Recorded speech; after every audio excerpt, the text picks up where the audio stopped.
ಮೊದಲನೇದಾಗಿ ನಾನು ಡೈರೆಕ್ಟರ್ ಬಗ್ಗೆ ಮಾತಾಡ್ತೀನಿ. ನಾನಿವತ್ತು ಈ ಮಟ್ಟಕ್ಕೆ ಒಂದು ಲೆವೆಲ್ ಆಫ್ ಡಿಸಿಪ್ಲಿನ್ ಕಲ್ತಿದ್ದೀನಿ ಅಂದರೆ, ಒಂದು ಲೆವೆಲ್ ಅಲ್ಲ ಡಿಸಿಪ್ಲಿನ್ ಕಲ್ತಿದ್ದೀನಿ ಅಂದರೆ ಅದು ಅವರು ಕೂಡ ಅದಕ್ಕೆ ಸಾಕ್ಷಿಯಾಗಿ ನಿಂತು ನನಗೆ ಅದನ್ನು ಹೇಳ್ಕೊಟ್ಟಿದ್ದಾರೆ. ಸೊ ಹಂಗಾಗಿ ಅವ್ರು ಕರೆದಾಗ ಪಾತ್ರ ಮಾಡುವಂಥ ನಾನು ಯಾವತ್ತೂ ಬಿಟ್ಕೊಡಲ್ಲ, ಓಡೋಗಿ ನಿಂತ್ಕೋತೀನಿ. ನಾನು ಎಸ್ ನಾರಾಯಣ್ ಸಾರು, MS ರಮೇಶ್ ಸಾರು, ಓಂ ಪ್ರಕಾಶ್ ಸಾರು ಅವರೆಲ್ಲ, ಆ ಒಂದು ರವಿ ಶ್ರೀವತ್ಸ ಅವರು, ಅವರೆಲ್ಲ ಒಂದು ಅವರೊಂದು ಕ್ಯಾಟಗರಿ ಆಫ್ ಮಾಸ್ ಆದರೆ ಇವರೊಂದು ಕ್ಯಾಟಗರಿ ಆಫ್ ಕ್ಲಾಸ್ ಇವರು. ಸೊ ಹಾಗಾಗಿ ಅವರ ಡಿಸಿಪ್ಲಿನ್ ನಾನು ಇವತ್ತಿಗೂ ಕೂಡ ಬೆಳಗ್ಗೆ ಎದ್ದು 7 ಗಂಟೆ 7:30 ಒಳಗಡೆ ಒಂದು ಫಸ್ಟ್ ಶಾಟ್ ತೆಗಿಬೇಕು ಅಂದರೆ ಅದಕ್ಕೆ ಅವರೇ ಕಾರಣ. ಈ ಸಿನಿಮಾ ಮಾಡೋ ಉದ್ದೇಶನೇ ಒಂದಿತ್ತು, ಏನಂದರೆ ಸಿನಿಮಾ ಬಹುಶಃ ಬಂದಮೇಲೆ ಗೊತ್ತಾಗ್ಬೋದು ಯಾಕೆ ಇದನ್ನು ಇಷ್ಟೆಲ್ಲ ಮಾತಾಡೋದು ಅಂತ. ಇವತ್ತಿನ ಯುವ ಪೀಳಿಗೆ ಏನು ಈ ಫೋನು, ಇಂಟರ್ನೆಟ್ಟು, ಸೈಬರ್ ಕ್ರೈಮು ಇದರ ಮಧ್ಯೆ ತಮಗೆ ತಾವೇ ಎಲ್ಲ ತಗಲಾಕೊಂಡು ಲೈಫ್ನ ಹಾಳು ಮಾಡ್ಕೋತಾ ಇರುವಂಥ ಒಂದು ವಿಶೇಷವಾದ ವಿಷಯನ ತುಂಬ ಸೂಕ್ಷ್ಮ ರೀತಿಯಲ್ಲಿ ಹೇಳುವಂಥ ಒಂದು ತುಂಬ ಒಳ್ಳೆ ಕಥೆ ಇದು. ಹಂಗಾಗಿ ನಾನು ಸಾರ್ ಹೇಳಿದಾಗ ನನಗಿಷ್ಟ ಆಯಿತು. ಯಾಕೆಂದರೆ ನನ್ನ ಪಾತ್ರನ ಅವರು ಅಷ್ಟೇ ಅಚ್ಚುಕಟ್ಟಾಗಿ ನೀಟಾಗಿ ಕರ್ಕೊಂಡೋಗಿ ಅದಕ್ಕೆ ಎಷ್ಟು ನ್ಯಾಯ ಸಿಗಬೇಕು ಅಷ್ಟು ನ್ಯಾಯ ಸಿಗಿಸಿದ್ದಾರೆ.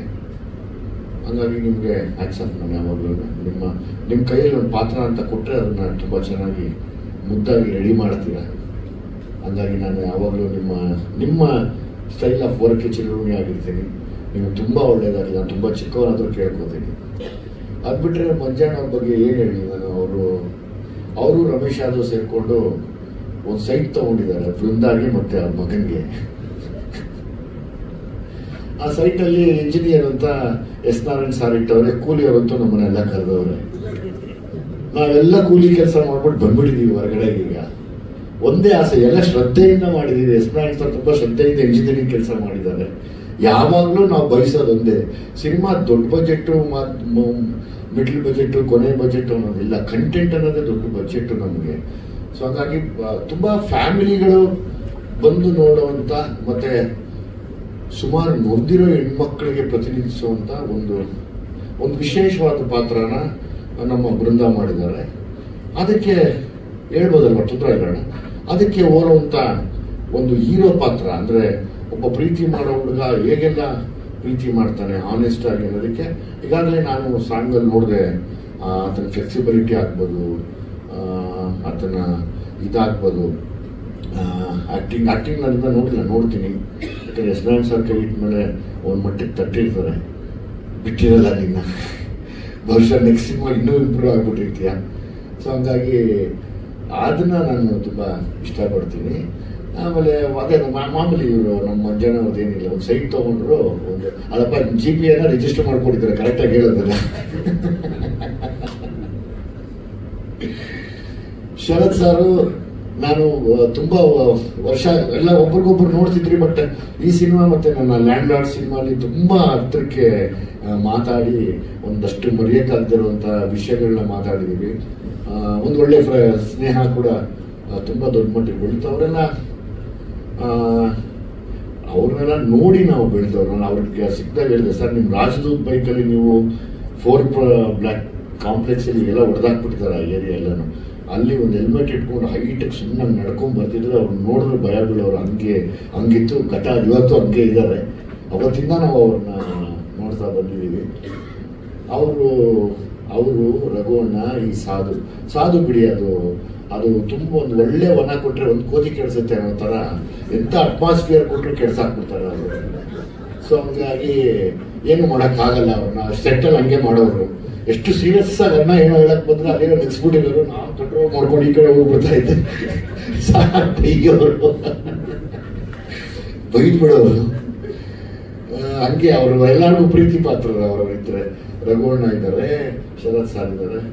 ಇವರೆಲ್ಲ ಏನು ಹೇಳ್ತಾರೆ ಅಂದರೆ, ಪಾತ್ರಕ್ಕೆ ನ್ಯಾಯ ಅನ್ನೋದಾದರೆ ಅವರನ್ನು ನೋಡಿ ನಾವು ಕಲಿಬೇಕು. ಒಂದು ಪಾತ್ರ ಕೊಟ್ಟರೆ ಅದಕ್ಕೆ ನ್ಯಾಯ ಒದಗಿಸೋಕ್ಕೆ ನಾನು ಇನ್ನೂ ಕಲಿತಾ ಇದ್ದೀನಿ, ಅಭಿನಯ ಕಲಿತಾ ಇದ್ದೀನಿ, ನಿರ್ದೇಶನ ಕಲಿತಾ ಇದ್ದೀನಿ.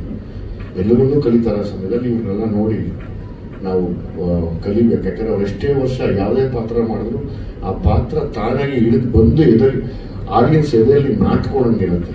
ಆ ಒಂದು ಏನ್ ಬೇಕಾದ್ರೆ ಹೇಳ್ಬೋದು, ಆ ಒಂದು ಶಕ್ತಿ, ಆ ಒಂದು ಚಾತುರ್ಯತೆ, ಅಥವಾ ಆ ಒಂದು ಗೊತ್ತಿಲ್ಲ, ಅದು ಅವ್ರಿಗೆ ಗೊತ್ತು. ಆ ಸೀಕ್ರೆಟ್ ನಮ್ಗೆ ಹೇಳ್ತಾರೆ ಗೊತ್ತಿಲ್ಲ, ನಿಧಾನಕ್ಕೆ ಕೇಳಬೇಕು ಹೆಂಗೆ ಸಾರ್ ಅಂತಂದ್ರೆ ಅಷ್ಟು ಪವರ್ಫುಲ್ ಆಗಿ ಆಕ್ಟ್ ಮಾಡ್ತಾರೆ.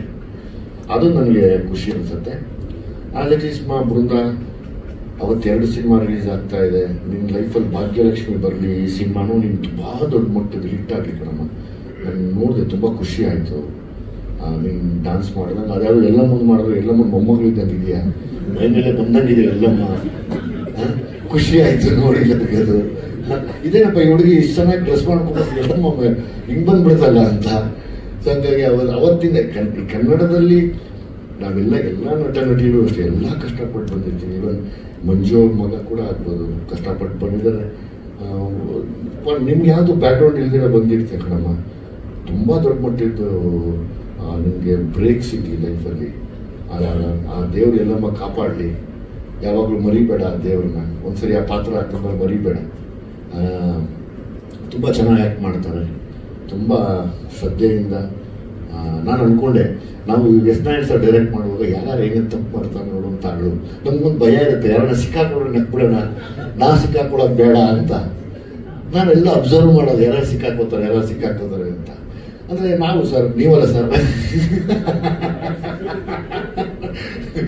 ಅವಾಗ ನೋಡಿದೆ, ಲೈಕ್ ಬೃಂದಾನ್ ನೋಡಿದೆ. ಸತ್ಯವಾಗ್ಲೂ ಒಂದಿನಾನು ಏನು ಹೇಳಿಸ್ಕೊಳ್ತೀರಾ ಇನ್ವಾಲ್ವ್ ಆಗ್ಬಿಡ್ತಾ ಇದ್ರು. ಆ ಇನ್ವಾಲ್ವ್ಮೆಂಟ್ ಅದು ದೇವ್ರ ದೊಡ್ಡ ಮಟ್ಟಕ್ಕೆ ಕರ್ಕೊಂಡು ಹೋಗ್ತಾನೆ. Don't worry, God bless you. ಇನ್ನೇನಪ್ಪ ನಿನ್ನ ಏನಂತ ಹೇಳೋದು? ನಿಮ್ಮಪ್ಪ ಹೇಳ್ತಾರೆ ಲವ್ ಮಾಡಲ್ಲ, ಮದುವೆ ಆಗಲ್ಲ, ಏನೂ ಮಾಡಿದ್ರಷ್ಟು ಎಷ್ಟು ಸಾಚ ನೀನು ನನಗೆ. ಯಾವ್ದ್ರ ಮೇಲೆ ಆಣೆ ಮಾಡ್ಬೇಕು? ನಾನು ಅವತ್ತೇ ಹೇಳಿದೆ, ಆರು ಮುಟ್ಟದ ಸೊಪ್ಪಿಲ್ಲ ಮುಂಚೆಣ್ಣ, ಏನು ಮುಡಿದಿರೋ ನೀನು ಅವರ ತಮ್ಮ ಮಗ, ನೀನು ಶ್ರೇಯಸಣ್ಣ ಅಂತ. ಏನದ ನಿಜಾನ ಅದು? ಏನಪ್ಪ ಅಲ್ಲ, ನಿಜಾನ ಅದು? ಮತ್ತೆ ಲವ್ ಸೀನ್ ಎಲ್ಲ ಹೆಂಗ್ ಮಾಡ್ತೀಯ? ಹಣೆಗೆ ಮುತ್ತಿಡ್ತೀಯ, ಲಾಂಗ್ ಶಾಟಿಗೆ ಹೋಗ್ತಾ ಇದೀವಿ, ಹೋಗಲಿ ಆರಾಮಾಗಿ ಎಂಜಾಯ್ ಮಾಡ್ತಾ ಇದೀಯ ಮುತ್ತಿಟ್ಕೊಂಡು. ಇದಕ್ಕಿಂತ ಇನ್ನೇನ್ ಬೇಕು? ನಿಮ್ಮ ಅಪ್ಪಗೆ ಎಷ್ಟು ಮಿಸ್ಗೈಡ್ ಮಾಡ್ತಾ ಇದೆ ನೀವು. ಪಾತ್ರ ಅಲ್ಲ, ಅನುಭವ ಇದ್ದಾಗಲೇ ಮಾಡಕ್ಕಾಗದು. ಅದು ಇಲ್ಲ, ಅವರಪ್ಪ ಎಷ್ಟು ನನಗೆ ಇವರಿಬ್ಬರು ನೋಡಿದಾಗ ಒಂದೇ ಒಂದು ಸಲ ಯಾವಾಗಲೂ ಆ ತಂದೆಯ ಪ್ರೀತಿ ಈ ಮಗನ ಮೇಲೆ, ಈ ಮಗನ ಕೋಪ ತಂದೆ ಮೇಲೆ, ಇವರಿಬ್ಬರು ಕಿತ್ತಾಟದಲ್ಲಿ ಯಾವುದೋ ಈ ಸಿನಿಮಾನೇ ದೊಡ್ಡ ಹಿಟ್ಟಾಗ್ಲಿ, ಅದಕ್ಕಿಂತ ಇನ್ನೇನ್ ಬೇಕು? ಇಬ್ರು ಸರ್ ಅಂದ್ರೆ ನಾನು ಅದೇ ಅಂದ್ ನೋಡಪ್ಪ, ನಮ್ಮಪ್ಪ ಅಟ್ಟಿಸ್ಕೊಂಡ್ಬಂದು ಹೊಡೆಯೋರು ಸಿನಿಮಾ ಅಂದ್ರೆ ನಿನಗೆ ಕರೆದು ಸಿನಿಮಾ ಮಾಡ್ತಾರೆ, ಅದು ಒಳ್ಳೇದಾಗತ್ತೆ ಅಂತ. ಹಂಗಿದ್ದಾಗ ಏನೀಗ ನೀನೇ ಹೇಳ್ತೀಯ, ನಾನೇನೋ ಹುಡುಕ್ಬೇಕಾ? ಹಂಗಾಗಬೇಡ, ಸಾಧು ಆಗ್ಬಿಡ್ತೀನಿ. ಸಾಧುಕ್ ಹೋಗಿಲ್ಲ ಅಲ್ಲ, ಸಾಧು ಆಗ್ಬೇಡ ಪ್ಲೀಸ್. ಏನಾದ್ರು ಬೇರೆ ಆಗು ಈ ಸಿನಿಮಾಲ್ಲಿ. ನಿಮ್ಮಪ್ಪ ನಾನು ವಿಜಯಷ್ಟಲ್ಲ ಅಂತ, ನಾನು ನಿಮ್ಮಪ್ಪನಷ್ಟಲ್ಲ. ನಿಮ್ಮಪ್ಪ ಹಳೇ ಘಟ.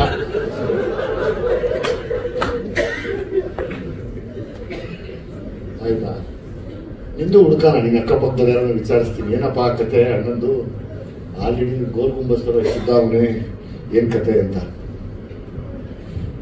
ಈ ಬಹುಶಃ ಈ ಸಿನಿಮಾ ನನ್ನ ಒಂದು ರಿಕ್ವೆಸ್ಟ್ ಇದೆ, ಎಲ್ಲ ಮಾಧ್ಯಮದವರು ಒಂದ್ಸರಿ ಕೂತು ನೋಡಿ. ಅಂದ್ರೆ ತುಂಬಾ ಒಂದು ಸೆನ್ಸಿಟಿವ್ ವಿಷಯನ ಇದರಲ್ಲಿ ಹೇಳಿದ್ದಾರೆ. ನಂದೊಂದು ಮುಖ್ಯ ಪಾತ್ರ ಕೊಟ್ಟಿದ್ದಾರೆ ಈ ಸಿನಿಮಾಗೆ. ಹೀರೋ ಮತ್ತೆ ಹೀರೋಯಿನ್ ಇವರು, ನಾನು ಹೀರೋ ಅಲ್ಲ, ನಾನೊಂದು ಪಾತ್ರ ಮಾಡಿದ್ದೀನಿ. ನಾನು ಈ ಸಿನಿಮಾನ ಯಾಕೆ ನೋಡ್ಬೇಕು ಅಂದ್ರೆ, ಸ್ಪೆಷಲಿ ಈಗ ಅವರು ಸ್ಯಾಟರ್ಡೆ ಸಂಡೇ ನಾವು ಫ್ರೀ ಇದ್ದೀವಿ, ಶುಕ್ರವಾರ ಫ್ರೀ ಇದ್ದೀವಿ, ಸೋಮವಾರ ನಾನು ಫ್ರೀ ಇದ್ದೀನಿ ಅಂದರೆ ಪೇರೆಂಟ್ಸು ನೋಡ್ಬೋದು, ಯೂತ್ಸ್ ನೋಡ್ಬೋದು. ನಿಮ್ಮ ಮನೆಯಲ್ಲಿ ನಿಮ್ಮ ಮನೆ ಹೆಣ್ಮಕ್ಳಾಗ್ಬೋದು, ಸ್ನೇಹಿತರ ಹೆಣ್ಮಕ್ಳಾಗ್ಬೋದು, ಏನೇನು ಮಿಸ್ಗೈಡ್ ಆಗೋಕ್ಕೆ ಸಾಧ್ಯ ಅನ್ನೋದನ್ನ ನೋಡಿ. ನಂದು ಒಂದು ರಿಕ್ವೆಸ್ಟ್ ಇದೆ ಅಣ್ಣ, ಎಲ್ಲದಕ್ಕೂ ಒಂದೊಂದು ಸೆಕ್ಯೂರಿಟಿ ಅನ್ನೋದಿದೆ. ಈ ಬಿಲೋ 18 ಮಕ್ಕಳಿಗೆ, ಗಂಡು ಮತ್ತು ಹೆಣ್ಮಕ್ಳಿಗೆ ಪೇರೆಂಟ್ಸ್ಗೆ ಒಂದು ಲೈಸೆನ್ಸ್ ಕೊಡಬೇಕು. ಅವ್ರ ಫೋನಲ್ಲಿ ಏನು ನಡೀತಿದೆ ಅದನ್ನ ನೋಡೋದಕ್ಕೆ. ನನ್ನ ಅನಿಸಿಕೆ ಅನಿಸಿತ್ತು ಅಂದ್ರೆ ಬಿಲೋ 18 ಆದ್ಮೇಲೆ ಅವರೇ ಕಾನೂನು ಪ್ರಕಾರ ನೀನ್ ಯಾರು ಅಂತ ಹೇಳಿದ್ರೆ ಸರ್ಟಿಫಿಕೇಟ್ ತೋರಿಸ್ಬೇಕು ನಿಮ್ಮಪ್ಪ ಅಂತ, ಅವಾಗ ಕರೆಕ್ಟ್ ಅಂತಾರೆ.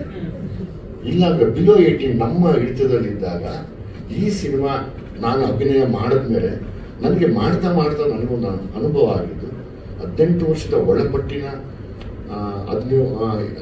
ಈ ಒಳಪಟ್ಟವ್ರಿಗೆ ಪೇರೆಂಟಲ್ ಗೈಡೆನ್ಸ್ ಅಂತ ಮಾನ್ಯ ಪೊಲೀಸ್ ಆಯುಕ್ತರಾಗ್ಬೋದು, ಹೋಮ್ ಮಿನಿಸ್ಟರ್ ಅವರಾಗ್ಬೋದು, ಅಥವಾ ಪೊಲೀಸ್ ಕಮಿಷನರ್ ಅವರಾಗ್ಬೋದು, ಯೋಚನೆ ಮಾಡಿ ಕೊಟ್ಟರೆ ಒಂದು ಸ್ವಲ್ಪ ಈ ಮಕ್ಕಳಿಂದ ಕ್ರೈಮ್ ಆಗೋದಾಗ್ಲಿ, ಮಕ್ಕಳು ಮಿಸ್ಗೈಡ್ ಆಗೋದಾಗ್ಲಿ, ಅಥವಾ ಮಕ್ಕಳಿಗೆ ಅನ್ಯಾಯ ಆಗೋದಾಗ್ಲಿ ಅದೆಲ್ಲ ತಪ್ಪುತ್ತೆ ಅನ್ನೋ ನನ್ನೊಂದು ಆಸೆ ಇದೆ.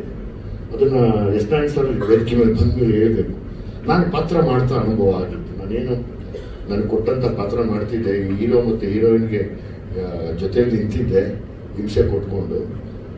ಅದರಲ್ಲಿ ನನಗೆ ಅನಿಸಿತ್ತು. ಯಾಕಂದ್ರೆ ಇವತ್ತು ಸರ್ಕಾರ ಅಥವಾ ನಾವು ಬೇರೆ ದೇಶಗಳಿಗೆ ಹೋಲಿಸ್ಕೊಂಡ್ರೆ ಬಹುಶಃ ಮ್ಯಾಕ್ಸಿಮಮ್ ನಾವು ಫೋನ್ನ ಟೆಕ್ನಾಲಜಿ ಮಾತ್ರ ಯೂಸ್ ಮಾಡ್ತಾ ಇದ್ದೀವಿ. ತುಂಬಾ ಅಚ್ಚುಕಟ್ಟಾಗಿ ಚಾಚು ಬಿಡದೆ ನಾನು ನಾನು ಇರ್ತೀನಿ ಅಂದ್ರೆ ಒಂದು ತಿಂಗಳಾಗಿ ಮಾತಾಡಿಸಿ ಚೆನ್ನೈಗೆ ಬಂದವ್ರೆ ವಾಯ್ಸ್ ಮೆಸೇಜ್ ಇಷ್ಟೆಲ್ಲ ಮಾವು ನಂದು ನಿಂದು ಹೌದಾ ಏನೇನು ಮಾತಾಡೋದು ಅದೆಲ್ಲ ಕೇಳಿಸ್ಬೇಕು. ನೀವು ನಗ್ಬಿಡ್ತಾರೆ. ನಾನು ಕೆಲಸ ಅಲ್ಲಿ ಅರ್ಧ ಊರ್ ಭಾಗದಲ್ಲಿ ಮಾಡ್ತಾವ್ರೆ. ಇವ್ರು ಬಂದವ್ರು ಏನಕ್ಕೋ ಕಲೆಕ್ಷನ್ಗೆ ಅಲ್ಲೊಂದು ಮೆಸೇಜ್ ಆಗ್ತಾರೆ. ಮಾವು ನೀವು ಮಾತಾಡೋದು ಅಷ್ಟೇ ನೋಡ್ಕೋ ಫಿಲಮ್ ಬಿಡಿ ಹತ್ರ ಗೊತ್ತಾಯ್ತೆ ಥ್ರೆಟ್ ಮಾಡ್ತಾರೆ ನಮ್ಮನ್ನ. ಮೊನ್ನೆ ಏನು ಬೇಡಪ್ಪ ನೀವು ಸವಾಸ ಬೇಡ ಬಿಡುಗರು ಸಿಟಿ ಲೈಟ್ಸ್ ಮಾಡಬೇಕು, ಲ್ಯಾಂಡ್ ಲೋನ್ ರೀಡಿಂಗ್ಸ್ ರೆಡಿ ಆಗಬೇಕು ಅಂತ ನಾನು ರೆಡಿ ಆಗ್ತಾ ಸೀದಾ ಮನೆಗೆ ಬರ್ತಾರೆ. ಅಷ್ಟೇನಾ? ಅದೇ ನೋಡಿ ಸಿನಿಮಾ ರಿಲೀಸ್ ಆಯ್ತು. ಬೇರೆ ಏನ್ ಮಾಡ್ಬೇಕು ಹೇಳಪ್ಪ ನಾನು ಮಾಡ್ತೀನಿ. ಇನ್ನೇನ್ ಪ್ರಮೋಷನ್ ಮಾಡ್ಬೇಕು? ಕರೆಕ್ಟ್ ಡೇಟ್ ಕೊಟ್ಟಿದ್ದೀರಿ, ಡೇಟ್ ಕೊಟ್ಟಿದ್ದೀರಿ ನೋಡೋದಾಗ ಪುಣ್ಯಾತ್ಮ ಕನ್ವಿನ್ಸ್ ಕೊಟ್ಟಿದ್ಯಾ ಅಂತ ಹೇಳಿದ್ದೆ ಖುಷಿ ಆಯ್ತು ನನಗೆ. ಎಂತೆಂಥ ಮಹಾನ್ ಭಾವರವ್ರ ಇದ್ರೆ ರೆನ್ಯುಮರೇಷನ್ ಕೊಡಲ್ಲ, ಕನ್ವಿನ್ಸ್ ಮೇಲೆ ಕೊಟ್ಟಿದ್ದೆ.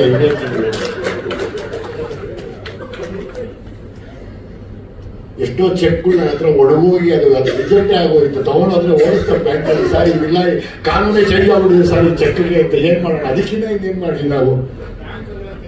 ಬ್ಯಾಂಕ್ ಚೇಂಜ್ ಆಗಿದೆ, ಕಾನೂನು ಚೇಂಜ್ ಆಗ್ಬಿಟ್ಟಿದೆ ಅಂತ ಕನ್ವಿನ್ಸ್ ಕೊಟ್ಟಿದೆ. ಆಮೇಲೆ ಎಷ್ಟು ದೊಡ್ಡ ಇದು ಪ್ರಾಮಿಸ್ ಅಂತ ಹೇಳಕ್ ಇಷ್ಟಪಡ್ತೀನಿ. Until the end of time I always B by your side ಅಂತ ಹೇಳಕ್ ಇಷ್ಟಪಡ್ತೀನಿ. ಏನಕ್ಕೆ ಅಂತ ಹೇಳಿದ್ರೆ ತುಂಬಾ ಹಳೆ ಪರಿಚಯ, ತುಂಬಾ ಕ್ಲೋಸ್ ಆಗಿರೋದು. ಬಟ್ ನಾನು ನಂಬದು ಯಾವಾಗ್ಲೂ ಅಂತ ಹೇಳಿದ್ರೆ ಅಂದ್ರೆ ಇಂಡಸ್ಟ್ರಿ ಜನರಲ್ ಆಗಿ ಎಲ್ಲ ಹೀರೋಗಳು ಪರಿಚಯ ಇರ್ತಾರೆ. ಬಟ್ ಒಂದು ಸಿನಿಮಾಗೆ ಇವತ್ತು ಏನಾಗಿದೆ ಯಂಗ್ಸ್ಟರ್ಸ್ಗೆ ಅಂತ ಹೇಳಿದ್ರೆ, ಇವಾಗ ನಾನು ಆಗ್ಲಿ ಇವಾಗ ತುಂಬಾ ಜನ ಯಂಗ್ಸ್ಟರ್ಸ್ ಇದ್ದಾರೆ. ಒಂದು ಕೆಲಸ ಮಾಡಿದಾಗ ಅರ್ಧ ಜನ ಪ್ರೊಡ್ಯೂಸರ್ಸ್ ಹೇಳಿದೆ ಅಂತ ಹೇಳಿದ್ರೆ, ಗುರು ಥಿಯೇಟರ್ಗೆ ಜನ ಕರ್ಸೋದು ಕಷ್ಟ ಆಗ್ಬಿಟ್ಟಿದೆ, ಅದಕ್ಕೆ ಬರೀ ಸ್ಟಾರ್ ಸಿನಿಮಾಗಳು ಬರ್ತಾರೆ ಅಂತ ಹೇಳ್ತಾರೆ. ಸೊ ಹಂಗಿದ್ದಾಗ ಒಂದು ಒಳ್ಳೆ ಕತೆ ಮಾಡಿದಾಗ, ಒಂದು ಒಳ್ಳೆ ಆ ಕತೆಗೆ ಒಂದು ಪಿಲ್ಲರ್ ಆಗಿ ಬಂದು ನಿಂತು ನೀವು ಮಾಡಿದಾಗ ತುಂಬಾ ಹೆಲ್ಪ್ ಆಗುತ್ತೆ. ಯಾಕಂದ್ರೆ ಯಂಗ್ಸ್ಟರ್ಸ್ಗೆ ಸಿನಿಮಾ ಮಾಡೋರಿಗೆ ಒಂದು ಅವಕಾಶ ಸಿಕ್ಕಿದಾಗ, ಈ ತರ ಒಂದು ಪ್ಲಾಟ್ಫಾರ್ಮ್, ಒಂದು ದೊಡ್ಡ ಸ್ಟಾರ್ ಕಾಸ್ಟ್ ಇದ್ದಾಗ ಜನ ಬರ್ದಿ ನೋಡೋಂತ ಒಂದು ಫುಟ್ಫಾಲ್ಸ್ ಜಾಸ್ತಿ ಆಗುತ್ತೆ. ನನ್ನ ಲೈಫಲ್ಲಿ ಈ ತರ ಮಾಡಿದಕ್ಕೆ ನಾನು ಖಂಡಿತ ಅದಕ್ಕೆ ಫಸ್ಟ್ ಎಸ್ ನಾರಾಯಣ್ ಸಾರು, ಆಮೇಲೆ ನಿಮ್ಮ ಫಾದರ್ ಅವ್ರನ್ನೂ ನಾವು ಬಿಟ್ಕೊಡಲ್ಲ, ನಿಮ್ಮ ಅಪ್ಪನೂ ನಾವು ಬಿಟ್ಕೊಡ್ತೀವಿ. ಅವ್ರು ಯಾವಾಗ ಕರೆದ್ರೂ ಓಡೋಗ್ತೀವಿ ನಾರಾಯಣ್ ಸರ್. ಕಾಲಾನು ಹಿಂಗೆ ಇರಲ್ಲ, ಎಲ್ಲ ಬದಲಾಗುತ್ತೆ. ಅದು ನಾವು ನೋಡ್ತೀವಿ, ಖುಷಿ ಪಡ್ತೀವಿ, ಎಲ್ಲ ಎಂಜಾಯ್ ಮಾಡ್ತೀವಿ. ಈ ಮಧ್ಯೆ ನೀನು ಏನೋ ತಪ್ಪು ಮಾಡಿದ್ರೆ ಓಪನ್ ಆಗಿ ಕ್ಷಮೆ ಕೇಳ್ಕೊ.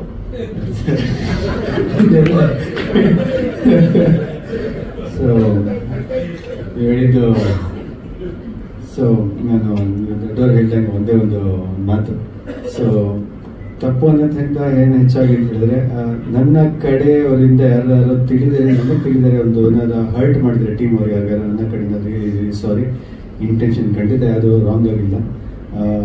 ಒಳ್ಳೆ ಸಿನಿಮಾ ಮಾಡಬೇಕು, ಒಳ್ಳೆ ಸಿನಿಮಾಗೋಸ್ಕರ ನಾವು ಒದ್ದಾಟ ಇರುತ್ತೆ. ಅದು ಬೇರೆ ಯಾರಿಗೂ ಹರ್ಟ್ ಮಾಡೋ ಕೆಲಸ ಇಲ್ಲಪ್ಪ. ಚಿಕ್ಕವ್ರು ಹೇಳಿದ್ರೆ ಪ್ರೀತಿಯಿಂದ ಹೇಳಿರ್ತಾರೆ, ತುಂಬಾ ದೊಡ್ಡವ್ರು ಹೇಳಿದ್ರೆ ಆಶೀರ್ವಾದಕ್ಕೆ ಹೇಳಿರ್ತಾರೆ.